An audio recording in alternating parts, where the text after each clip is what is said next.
இந்த புதிய நாளில் ஆண்டவராகிய இயேசு கிறிஸ்துவின் நாமத்தினாலே உங்களை வாழ்த்துகிறோம்.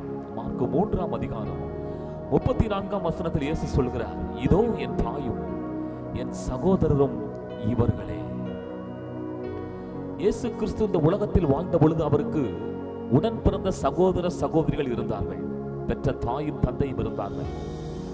ஆனாலும் அவர்கள் இவர்களோடு கூட பிரயாணிக்கவில்லை, இவரோடு கூட தங்கவில்லை. ஆனால் இயேசு கிறிஸ்துவினுடைய வார்த்தையை ஏற்றுக்கொண்டு விசுவாசித்து அவரை பின்பற்றின ஏராளமான ஜனங்கள் அவரை பின்பற்றி கொண்டிருக்கிற அவர்களை பார்த்து இயேசு சொன்னார், இதோ என் தாயாரும் என் சகோதர சகோதரிகள் இவர்கள் தான் என்றார். இந்த நாளிலும் கூட இந்த இயேசு கிறிஸ்துவை விசுவாசித்து அவருடைய வார்த்தையை ஏற்றுக்கொண்டு அவரை பின்பற்ற வேண்டும், சித்தம் செய்ய வேண்டும் என்று சொல்லிக் கொண்டிருக்கிற அருமையான சகோதரனை சகோதரியே, நீங்களும் நானும் இயேசு கிறிஸ்துவுக்கு சகோதர சகோதரிகளாக இருக்கிறோம். ஆகவே தான் நிருபத்திலே பவுல் எழுதுவார், அவர் நமக்கு மூத்த சகோதரனாக இருக்கிறார்.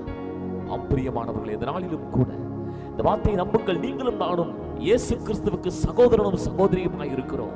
இந்த உலகத்திலே நமக்கு கிடைத்த எவ்வளவு பெரிய வாக்கியம் யோசித்து பாருங்கள்.